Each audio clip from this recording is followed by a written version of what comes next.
Before we get going with today's podcast, I want to remind you about a great opportunity to learn football at Lawrence First and Goal Coaches Clinic.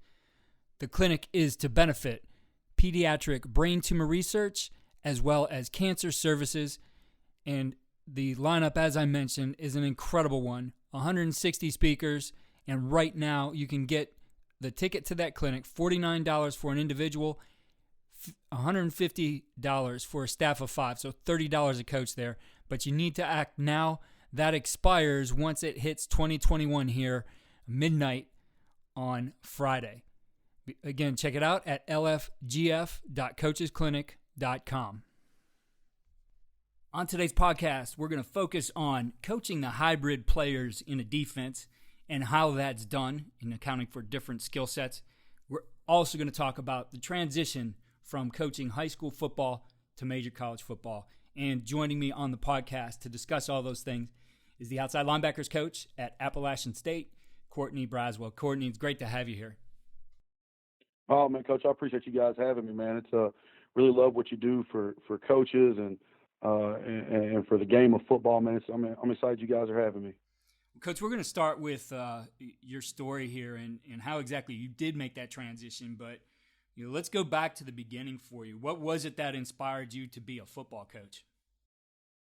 Man, for me, it all starts with just the amount of influence that the people in my life had, the coaches, the teachers, the youth pastors at church, that there were so many people along my life that took an interest in me, that helped me zig when I probably would have zagged, that I'm just so grateful for. And I want to be able to give that back. I grew up in a fatherless home, and I didn't have a dad. And so there's so many different male role models, particularly my coaches, man, that really stood in the gap and really helped formulate me as a man, helped form me as a man. And so I knew how important that influence was on my life.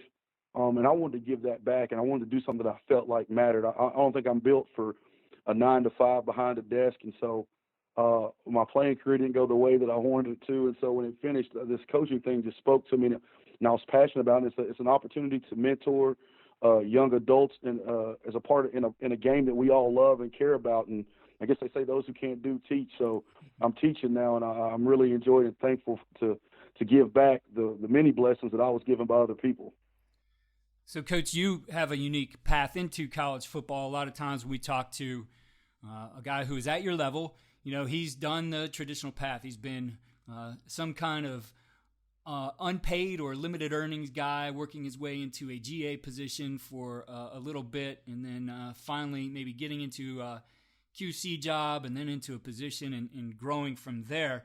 But you took the high school coach path, and it's something, that's made a difference for you as well in terms of how you've developed as a coach. Talk to us a little bit about the things that you were able to do and really bring from your days as a high school coach that you feel help you right now. I think the biggest thing is, football is football at all levels. Obviously, there's more intricacies the higher you move up. But I think the biggest thing that helped me as a college coach has been my experience as a high school educator. My undergraduate degree is in history, and my master's degree, I have a Master of Arts in teaching. And so I think what it's helped me do is, as an educator teaching, regular ed, social studies and history and world geography and government and those things really helped me, because you have a class size from 25 to 35, and you got people from all different socioeconomic levels, all different learning abilities, all different learning styles, and you got to find a way to disseminate that information out to them where they understand, they comprehend it, and they can perform well on the end of a year assessment. And so I think one of the things that we were constantly doing as an educator, was trying to find a way to differentiate my instruction, to get the same amount of information out to the same people, but in different ways that it resonates with people differently, in the ways that they really learn the best. And so going into a college position group room, it's a smaller group of people, but you still have the same issues of different learning styles, different learning levels, different learning abilities, different socioeconomic levels, background, all those different things. But you've got a shorter amount of time to disseminate a significant amount of intricate information before they got to go out and physically perform that task under what we believe is an intense, a lot amount of stress. And so I think the ability to differentiate that instruction, to keep their attention, to keep their focus, and hit those learning styles, I think that was all cultivated in my high school teaching, because there's nobody in there with you that that can help you with that. And so I think having that background has really helped my maturation as a coach. Has really helped me really connect with my players on a different level, and it's familiar. When you go in there and you have these different sheets and note pages and PowerPoints and video and all these different things, you're hitting everything, and that's eerily familiar to those guys from the college classroom and the high school classroom. And so it's been a tremendous help for me, just keeping that in mind as I kind of go through the early stages of my career. Yeah, you really have to find a way to meet players where they're at, and I agree with you. It's something you definitely learn in the classroom, that every single student you have does not learn the same way and is not going to pick up on things the same way. You're going to have to work with them in different ways, and for you that translates into your room. And with the position that you coach, kind of unique because you have not only all those different learning styles that you talked about, you have a unique set of skills that is differentiated across the guys that you coach. Talk to us a little bit about how you deal with teaching all these different skill sets while keeping in mind, as you said before, that you have a lot of different learning styles as well. Well, I think you have to compartmentalize things. You got to be on top of things in terms of how they are alike and how they're different from things that you already have in your scheme. But, for me, having the field outside linebacker, our anchor, and our boundary outside linebacker, our dog, those two in and of itself are two completely different skill sets that we look for in the recruiting process. But they're also two completely different things that we ask them to do schematically a lot of times. Now, they can be eerily similar at times, but for the majority of the time, they're going to be vastly different. So compartmentalizing, your installs. Okay, here's what we're installing today. So here's the drills that we need to work in an effort to execute the schematics. And so one of the things that we try to do often is make sure the guys understand. We talk about tasker all the time: technique, alignment, stance, key, and responsibility. I don't think you can know what your technique is unless you know where your key is. I don't know that you can know what your responsibility is if you don't know what your stance should be. And so all those things have to correlate. And to me, if they can't tell me what their tasker is in every individual scheme, then they really don't know, and true understanding hadn't occurred. So we got to go back and look at the learning process and figure out where the disconnect is happening. And so with that, I think you have to build out your skills. You have to build out your skills in your indie to execute those things, because if my indie isn't improving my execution of the fundamental schemes, then why am I doing it? You know what I mean? Mm-hmm. And so I think it's important that you have to focus. You have to really have a keen focus on what are we trying to accomplish, because we all love drills, man. There's so many drill tapes out there. We love the new cutting-edge drill that helps us, but where is that helping us, and where is that showing up on the film? And so I think the most important thing with those guys is making sure that, when we break down our indie, it's really broken into three things. We have technique-based, decision-based, and game-based drills that are all a part of the schematics that help us execute it. So with our technique-based drills, we expect 90% correct. That's perfect feet, perfect eyes, perfect control. And really with those technique-based drills, they eliminate any reaction. There's not going to be any reaction. So right. They're going to know, like, hey, if I'm working edge mechanics, I know this tackle is stepping down. So my footwork should correspond appropriately. My handwork should correspond appropriately. My eyes should be 100%, at least 90% accurate in that. And with my decision base, we're talking about, drills to incorporate reactions. Okay, now the tackle can step down or he can step out. Now your execution or your accuracy may be a little bit less. You're talking 70 to 80% accurate, but now you're getting the visual stimuli and you're creating some muscle memory with your feet. And then just game-based is now just executing those same things in a scrimmage-like scenario where you don't know what could happen. You know what I mean? And so I think building it out that way within your install, compartmentalizing your install, making sure your drills are representative of what you're installing is really crucial. And it's really the only way that we can get it done. There's just so much that we have to do. And I think I've said before, but besides playing a post and a half, our field outside linebacker, our anchor, has the exact same skill set as our strong safety. Mm-hmm. And so even though they're vastly different guys, they have a lot. We play a match, we play a man, we play a quarter. We blitz, we do all the exact same things. And so it's so important that they're able to have some individual work and have some schematic awareness of what it is their job is and how they got to execute it. So it's troublesome, man, at times, but our guys are doing a really good job with it. I know as we were talking before we got going, you mentioned a play, one of your favorite of the year, that kind of exemplifies the the unique skill set that some of your players have, and it was one that you were talking about. It was against Georgia Southern. You guys were playing quarters against a 2x2. Yeah. So we're playing quarters. It's actually so significant. It's after a big play. The first play after a big play is always pretty crucial, particularly when that big play is put them up in the red zone. But we're playing quarters, and our field outside linebacker has a 2x2, a 10 personnel look. It's 11 personnel, but it's a 10 personnel type look, and the back is to the boundary. Depending on what you're doing from a schematic standpoint, essentially our field inside linebacker, our Mike, is going to play to the side of the back who's into the boundary, and our wheel linebacker is really pretty much out of the fit and playing a true 3-over-2 with the boundary safety and corner over the 2-speed receivers into the boundary. And so it's now effectively made our field outside linebacker a part of the box as a B-gap fitter with that back being away. And one of the things we talked about all the time, particularly in Georgia Southern scheme, this look had a high propensity to be a mesh RPO type look. And so one of the things we always talk about is no wasted motion. And I think I mentioned before, rehearsing footwork from visual stimuli, having that muscle memory. And so there's a mesh that occurs, and when they had meshed out of this formation, the routes had typically been double post, or what some people refer to as a bang 8 to the field. And so you kind of see the mesh occur. And what's significant about this is the back was weak. So there's a stimuli that really should pull that outside linebacker into the fit. But he knew when he saw the mesh, and I think with any quarters team, anytime you've got a back offset strong to the field and there's a mesh, any quarters team, that outside linebacker or that star or that nickel, wherever he may be, that's a part of the fit, has to respect the run and step as a fitter in the run. And the safety now has to play his own bender of 2, which is a really difficult route to cover from depth with a guy that can run. You got him, from line of scrimmage to 80 yards deep, and so it's tough.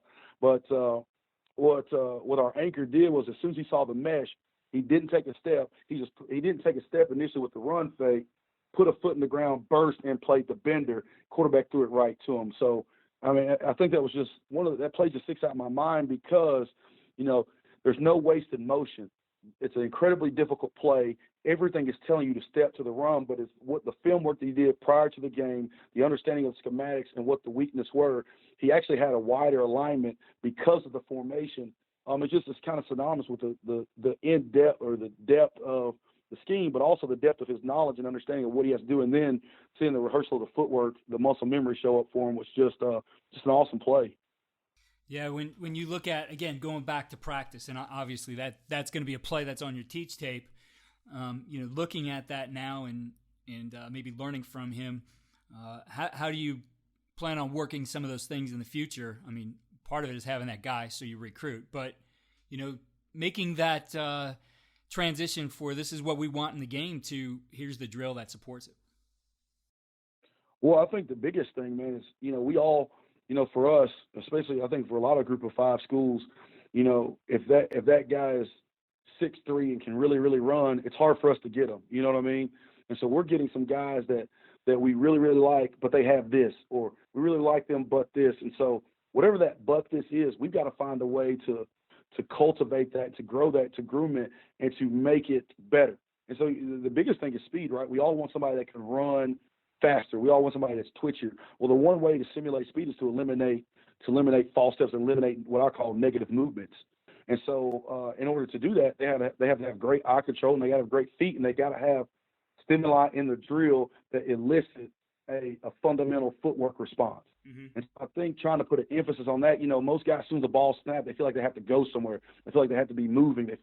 And all the time they take themselves out of plays because of negative steps. And so for me, it's trying to take the negative steps and encourage that kind of footwork and in our drill work to make sure they're where they're supposed to be at all times. And so, you can take a guy that may not be very fast, and our field outside linebacker is not what you would say is traditionally fast, but he doesn't take a lot of negative steps, and he's able to cover a lot of ground pretty quickly because of exit angles, eye control, and no negative steps. So I think kind of putting that and incorporating that into our drills all the time, eliminating false steps, only makes you play faster. And with the football being a game of just inches, man, every bit of that's going to matter in the long term, and particularly when it comes to making difficult plays. Yeah, Coach, and taking a step back here, we talked about your growth in this game and making that transition from being a high school ball coach to college and how some of those skills translated. But before we got to talking, this wasn't something that, the opportunity just popped up.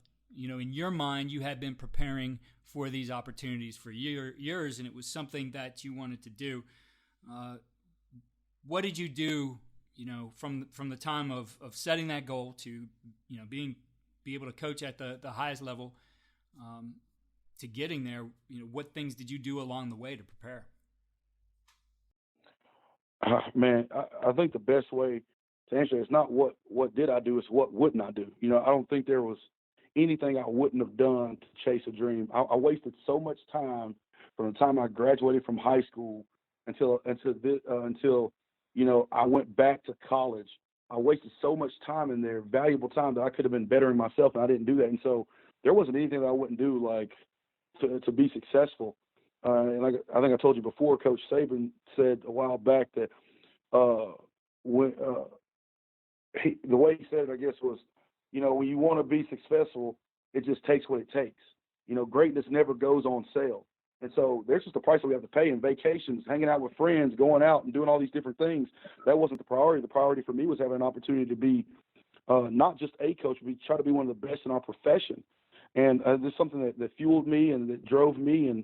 And it was certainly not without its hardships. But in the back of my mind, I just knew I wouldn't want to die without knowing what was seriously inside of me and discovering what I had in me, what was left in me. And there's no greater tragedy in life than to allow what's in us to die without reaching our full potential. And so I couldn't let that happen. I had a son that looked at me and I was going to have to be an example to him one day. I never wanted to have to tell him why I didn't go and do. I didn't want any excuses. And I just think when things got difficult, when things got hard, I always remembered that when everything I had right now was everything I ever wanted, And so I try to get a lot of perspective and stay on the grind, because it's not easy, man. It's not easy to do this thing that we do, and there's a lot of uncertainty, particularly now in the era of COVID. But I just try to stay faithful. I just tried to work as hard as I could, control the controllables, and let the good Lord control the rest. And I've been really blessed and fortunate to be surrounded by some people that really believed in me and gave me this unbelievable opportunity. The people are such an important part, and you have to get to know them. They somehow have to be able to trust you and respect you and see those things. So looking back at, again, the part where you were in high school, you wanted to get to where you're at. What things did you do to network? What things did you do to build those relationships with different people in the game? It started with, I think, what everybody does, going to a coach's clinic somewhere and getting the coach's card. But man, I would fall through, hey, coach, when can I come see you? When can I talk about this to you? When can I?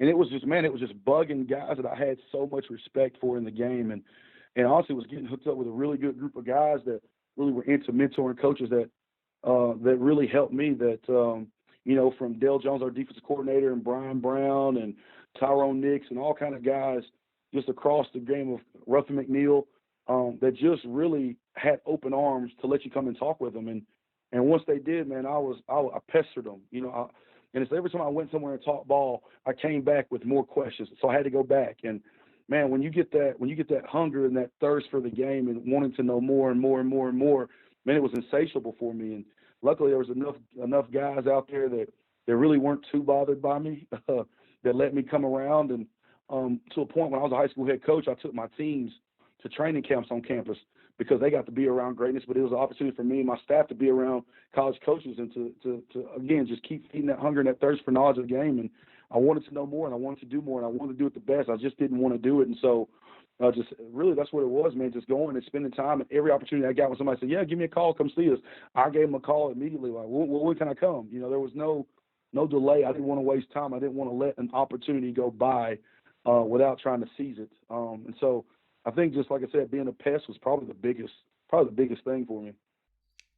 Coach, I know before we got going, you shared with me a little bit about your personal philosophy about, how to make this happen, and talking about how what you do is going to show up on film. If you would please, share that philosophy with our listeners.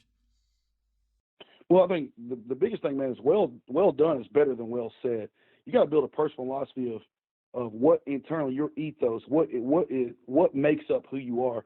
And for me, it's really kind of it's really four things, and it's really three main core beliefs. It's the idea of what makes me tick, what's my why do I do this? For me, I'm passionate, I'm ambitious, I want to be the best in our game at what we do, and I want to be able to give back to people what I got from my coaches. So that's really my why. And then what kind of man do I want to be? What kind of coach do I want to be?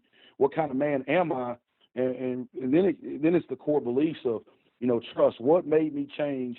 I believed in coaches, they believed in me, and we trusted each other, and I was able to become a better coach because of it. It's just a part of my belief. So when I talk to my kids about it, it's so important that, hey, you trust me, because it takes a two-part effort for us to go where it is we want to go as a position group and where we want to go as a team. And so there's so much trust and obviously resilience. I mean, it's in everything that we do. The drills are going to be difficult. Practice is going to be difficult. Games and summer training and weightlifting, all those things are going to be difficult, but it's necessary.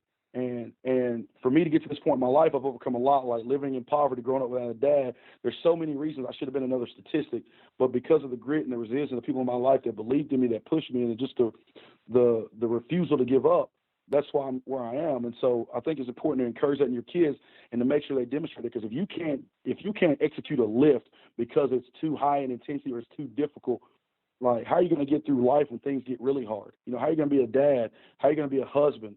Like, how are you going to do those things? And so I think it's important to try to, again, put things in perspective. Like, we love this game of football, but the game of football is tough, but life is tougher. And so I think keeping those things in mind is important. And then obviously service is the last thing, I think. And, with all things that I've been through, the number one thing for me is I'm supposed to help people in this world because somebody helped me. I look forward to the opportunity to go see all these coaches because I wouldn't be here without them. And I always want to encourage other coaches to call me, come see me, whatever I can do. There's a lot of guys out there that I learn from, and there's a lot of guys that ask me things, and they've forgotten more football than I'll ever know. But the fellowship and the networking of it, and then the attitude of service to others is vital importance. So football is a selfless game. It takes 11 guys for 60 minutes doing their jobs to the best of their ability to beat the other 11 guys. And it comes down to individual effort and my willingness to put the team above myself. And so I think that very much comes from a servant's heart, and I try to have a servant's heart in what I do. And so I think building that personal ethos as a coach is just vital to your growth. Because if you don't believe in something, you'll fall for anything. You see it with guys that don't make it, or they burn out, or I think a lot of it just comes from just having that drive and that resilience of like, hey, here's what I believe in, here are my non-negotiable, here's what I don't compromise on, and pushing themselves towards that and never compromising that standard. And Coach, all of that really leads to the performance on the field. You're going to do all those things and develop all those things in your players, in yourself, in the group together. But ultimately, as you share with me, your belief is that it's going to show up on film. How do you equate that, and what do you look for that gives you that tangible that when I flip on the video, here's everything we worked on?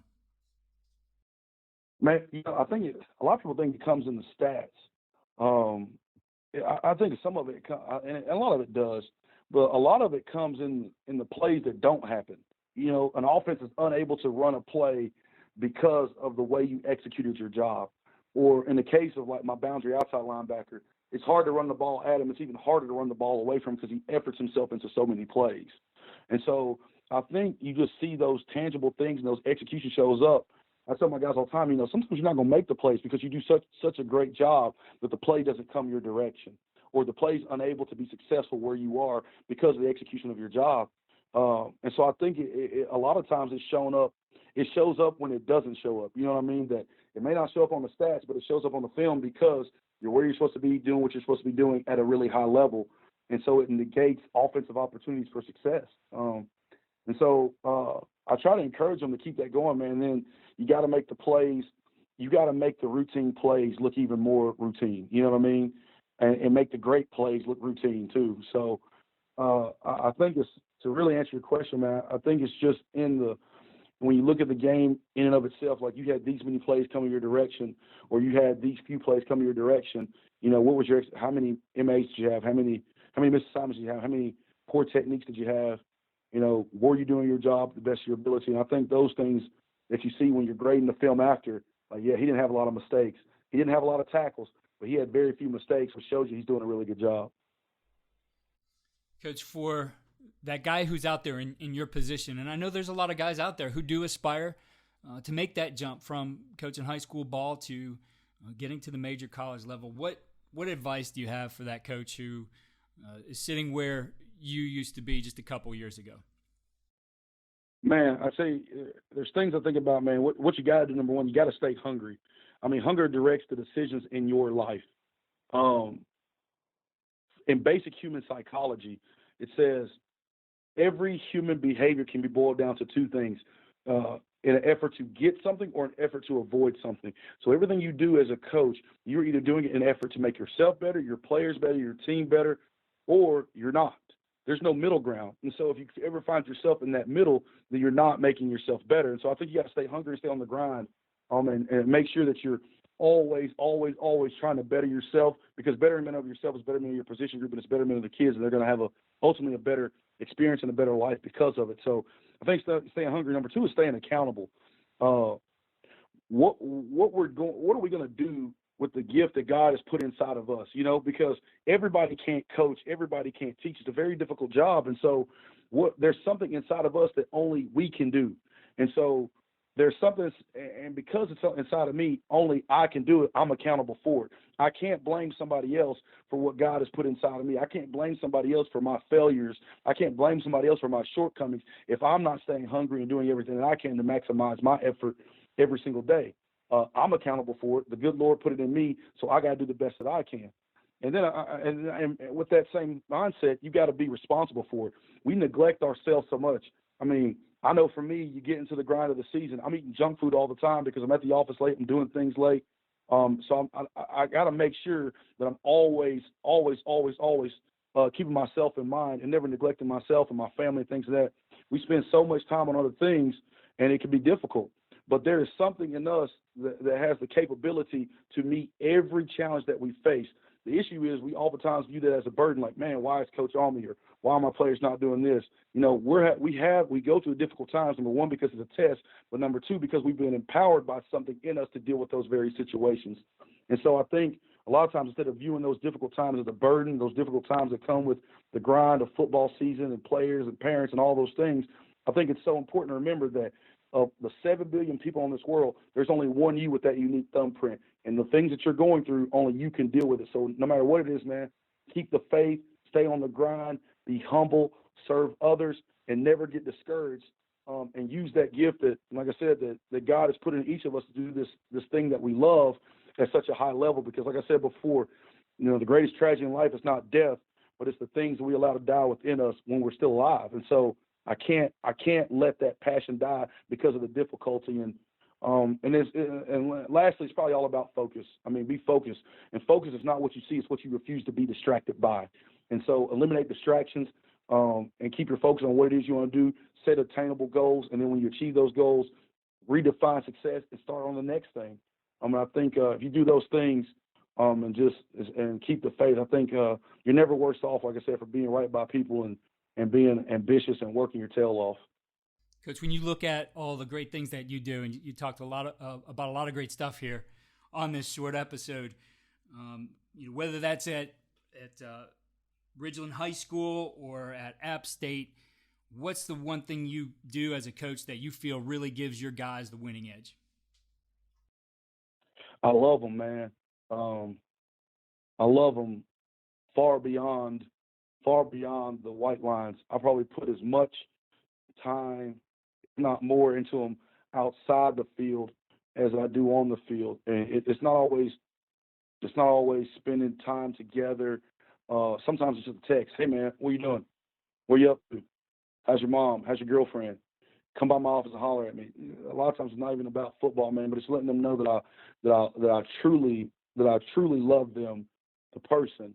I can't give you all of me and not love you fully. It just doesn't work that way for me. And so I think knowing that I love them, they know I'm gonna go to war and I'm doing everything I can on my end to make sure that they're successful. And I ask in turn, I don't ask you love me, I ask you love each other the best you can and do everything that you can in the building, away from the building, to make sure that we're successful. Again, particularly in this COVID time, there's so much trust that coaches have had to put in players to make sure they're wearing their mask and washing their hands and doing social distancing, all the thing in this day and age, man. And so we've really had to build that atmosphere of trust within each other, because we needed everybody to get these seasons done. And so I don't think you can trust without love. And so I think just letting them know that I love them. I tell them I love them every single day. Every day I tell them I love them. Tell them if they need anything, let me know. And I think that's probably something that goes really far beyond football and really goes on for life. You know, whether it was App State, Chattanooga Central, originally, anywhere I've been, there's still so many players that I hear from that really makes my day, because that's what we ultimately do it for. It's the betterment of their lives. Like, it makes me feel good. It makes me feel like I'm doing God's will because of the investment and the love that I put into them. And so I hope they know that. I hope they feel that. And I hope I can die tomorrow and nobody can tell you what my record was, but I hope some kids will be at my funeral and say, my coach loved me. Yeah, that's powerful, Coach. First of all, Coach, thank you for taking the time and sharing with us today. Coach is out there. You can follow him on Twitter. It's at Court Braswell. That's CORTBRASWELL. Coach, what areas of the country do you recruit? So particularly, I have about 10 schools around the Charlotte area, there in North Carolina, in Mecklenburg and Cabarrus County. Then I have southeastern Tennessee, Hamilton County, Bradley County, and Polk County. And then I've got Georgia, Fulton County in north, and then Alabama from Birmingham in north, east to west in both those states. And so if any coaches need me or need to contact me, obviously I have my Twitter handle, but Coach, I'll give them my cell phone number as well. It's just 828-434-5285. So if coaches need anything, please don't hesitate to call, email, tweet, DM, whatever it is. I'm here to serve and help any way that I can. And I'm so grateful for the opportunity, Coach. And like I said before, I really appreciate everything you're doing, you guys having me on. Absolutely, Coach. Well, best of luck to you and the Mountaineers in 2021, and we'll be watching what you do. Thanks, Coach. I appreciate it, man. Thank you for listening to the Coaching Coordinator Podcast. Be sure to get your ticket to Lawrence First and Goal Coaches Clinic at lfgf.coachesclinic.com. Remember to save money by getting the early bird ticket, $49 for the individual, $150 for staff of 5. Get together 5 of your coaching friends and save some money there as well. Again, it supports a great cause. Follow me on Twitter at Coach K. Grabowski, and find our show notes, articles, and more at coachandcoordinator.com.